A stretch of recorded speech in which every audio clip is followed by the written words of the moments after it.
देश में हिंदुओं की आबादी घट रही है जबकि मुस्लिमों की आबादी बढ़ रही है। धार्मिक आधार पर जारी जनसंख्या के आंकड़ों के मुताबिक देश में हिंदुओं की संख्या 0.7% घटी है और मुस्लिमों की आबादी 0.8% बढ़ी है। साल 2010-2011 में धर्म के आधार पर हुई जनगणना के नतीजों से इस बात का पता चला है। जनगणना के आंकड़ों के मुताबिक देश में कुल 96.63 करोड़ हिंदू और 17.22 करोड़ मुस्लिम आबादी है। हिंदुओं की जनसंख्या वृद्धि दर 16.8% है जबकि मुस्लिम आबादी 24.6% के हिसाब से बढ़ी है। ये पहला मौका है जब देश में हिंदुओं की आबादी 80% से कम हो गई है।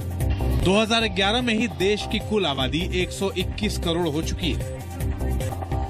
आज डीएनए की शुरुआत में हम अपने ही देश का डीएनए टेस्ट करेंगे और भारत के जाति आधारित डीएनए को आपके सामने डिकोड करेंगे ताकि आप अपने देश को अच्छी तरीके से समझ पाएं। सरकार ने जाति आधारित जनगणना के आंकड़े आज रिलीज कर दिए हैं और इन आंकड़ों में भारत की सामाजिक संरचना से जुड़ी हुई कई महत्वपूर्ण बातें छिपी हुई हैं जो आज आपको पता होनी चाहिए।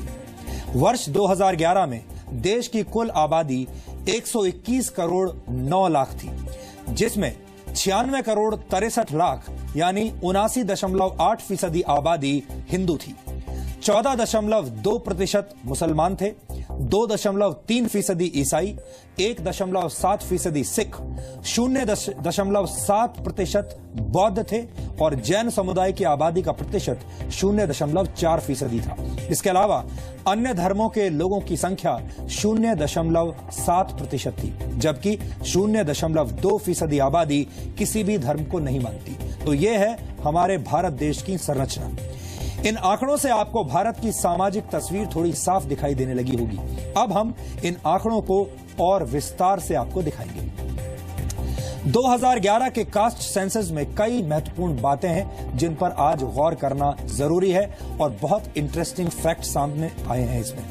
यह जनगणना यह बताती है कि इतिहास में पहली बार भारत में हिंदुओं की आबादी 80% से नीचे चली गई है।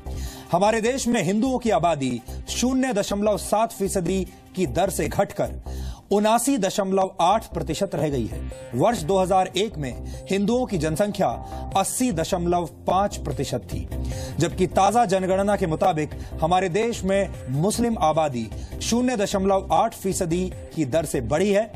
वर्ष 2001 में देश में मुसलमानों की आबादी 13.4% थी, जो अब बढ़कर 14.2% हो गई है। आंकड़ों के मुताबिक देश में हिंदुओं की आबादी बढ़ने की दर 16.8% है, वहीं मुस्लिमों की आबादी बढ़ने की दर 24.6% है। वर्ष 2001 के मुकाबले भारत में सिखों की आबादी घटने की दर 0.2% है और ईसाइयों की आबादी बढ़ने की दर 15.5% है, यानी सिखों की संख्या घट रही है और ईसाइयों की संख्या बढ़ी है। गौर करने वाली बात यह है कि हमारे देश में मुसलमानों और ईसाइयों की आबादी तेजी से बढ़ी है।